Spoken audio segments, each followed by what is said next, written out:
Gracia y paz, amados santos. El pastor Pedro Savera les saluda. Este es el audio 57 de la serie Etapas hacia la madurez espiritual. Cuando estudiamos cuidadosamente la voluntad de Dios a través de todo el Nuevo Testamento, vemos que se refiere a asuntos grandes y elevados. Por ejemplo, en Hebreos 17, que es una cita directa del Señor. Él dice: vengo para hacer tu voluntad. El contexto de este versículo es la encarnación del Señor Jesús, un asunto de suma importancia en la administración divina. Así que cuando Él declaró su obediencia a la voluntad de Dios, no se refirió simplemente a un asunto pequeño, como el vestir, comer, tener una vivienda, dónde voy a trabajar o asuntos regulares de la vida, sino a toda su actividad en la tierra, destinada a cumplir el propósito eterno. Y este es un asunto de suma importancia. En Mateo 6:10, cuando el Señor nos enseña a orar, y la enseñanza es para que la voluntad del Padre sea hecha en la tierra, así como en el cielo. Esto significa que el Señor quiere que la voluntad de Dios hecha en el cielo sea también asimismo realizada en la tierra. Este es un asunto también de suma importancia. Al leer Hebreos 13, del 20 al 21, habla de que el Dios de paz, quien resucitó de los muertos a nuestro Señor Jesucristo, el gran pastor de las ovejas, por la sangre del pacto eterno, nos hace perfectos en toda obra buena para hacer su voluntad. Puesto que este Dios nos lleva a hacer su voluntad, es un Dios tan grande. Su voluntad también se refiere a asuntos grandes. Estas escrituras hablan de que la voluntad de Dios se originó en Dios y viene a nosotros desde la eternidad al presente y desde los cielos a la tierra. Así que la voluntad de Dios mencionada en toda la escritura es de gran magnitud. Esto es muy diferente a compararlo con nuestros viejos conceptos ahí respecto a la voluntad de Dios. Quiere el Señor abrir nuestros ojos y que cambie nuestro concepto acerca de qué es su voluntad, qué es realmente la voluntad de Dios. Vamos a discutir esto en tres aspectos. El primero, la voluntad de Dios es el deseo que hay en el corazón de Dios. Cuando hablamos de la voluntad de Dios, debemos ver que está ligado al deseo que hay en su corazón. Efesios 1, una porción importantísima acerca de la voluntad de Dios. La porción de los versículos 5 al 12, decimos que es una de las porciones más importantes en la Escritura acerca de la voluntad de Dios. Dice que Dios en la eternidad tuvo un plan, el cual concuerda con su beneplácito. Esta porción mencionada allí relaciona tres cosas tremendas: propósito de Dios, el beneplácito de Dios y su voluntad. El beneplácito proviene del corazón de Dios, ya que el corazón es el órgano del deleite. Dios tiene un corazón como el hombre lo tiene. Por eso Dios tiene cosas que le son placenteras, deleitosas y por las cuales tiene afecto, lo cual quiere decir que también tiene un deseo en su corazón. Ahora, a fin de lograr este deseo, Dios tiene un plan, tiene un diseño que se propuso Él para alcanzar su meta. Este propósito es su voluntad. Por consiguiente, la voluntad de Dios y el deseo que hay en su corazón son lo mismo. Cualquier cosa que no tenga que ver con el deseo que hay en el corazón de Dios no es su voluntad. Por ejemplo, la Escritura revela que el deseo que hay en el corazón de Dios desde la eternidad es tener un grupo de personas que sean compañeros de su Hijo.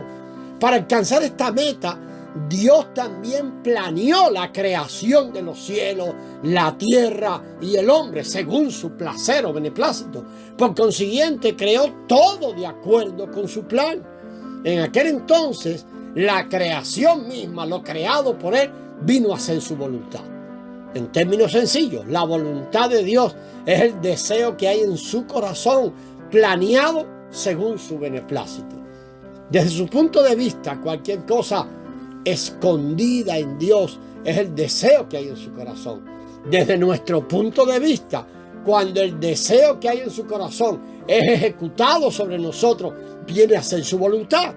Por lo tanto, la voluntad de Dios que acontece sobre nosotros es el deseo que hay en su corazón, porque su voluntad proviene del deseo que tiene en su corazón.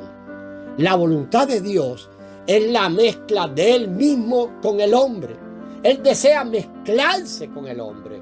Vamos a revisar esta verdad, amado. Puesto que la voluntad de Dios es el deseo que hay en su corazón, debemos conocer este deseo, la mezcla de Dios con el hombre. Ese es su deseo.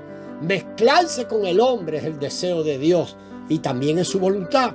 Un estudio cabal de la Escritura nos ayudará a descubrir el hecho maravilloso de que Dios en la eternidad planeó según el deseo de su corazón, según su beneplácito, para alcanzar la meta de mezclarse con el hombre.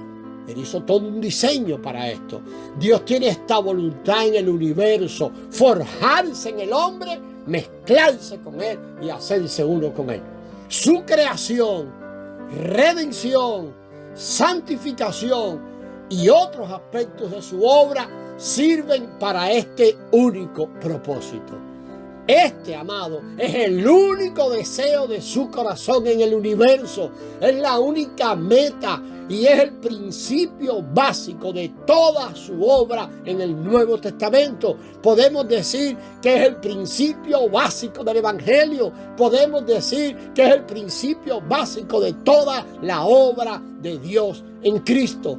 Por lo tanto, si deseamos conocer la voluntad de Dios en cualquier situación, debemos asegurarnos primeramente que tal situación nos conduce a la mezcla de su persona con nosotros.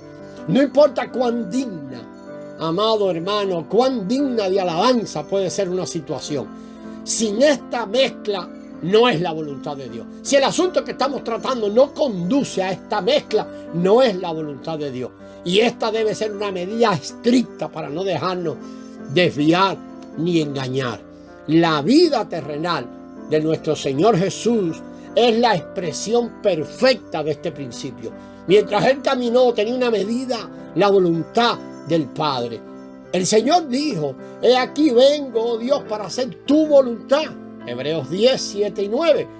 Y después declaró en Juan 5:30, porque no busco mi voluntad, sino la voluntad del que me envió.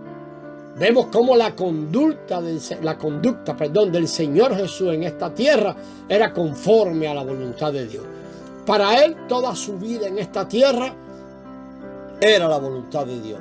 Sin embargo, también dijo: las palabras que yo os hablo, no las hablo por mi propia cuenta, sino que el Padre que mora en mí, Él hace las obras. Juan 14:10. Esto significa que mientras estuvo en la tierra, sus palabras, sus hechos y todo su vivir no se originaron en sí mismos, sino en el Padre, quien moraba en Él, quien estaba mezclado con Él y quien trabajaba a través de Él. De estas tres citas de las Escrituras que usted puede repasar y repasar, vemos que la vida del Señor en esta tierra fue siempre una vida en obediencia a la voluntad de Dios y una vida que era producto de la mezcla de Dios con el hombre. No podemos separar la voluntad de Dios del deseo que Dios tiene en su corazón. Tampoco podemos separar la voluntad de Dios mismo. Vamos a seguir sobre esto, amados hermanos, en el próximo audio. La gracia del Señor sea con vosotros.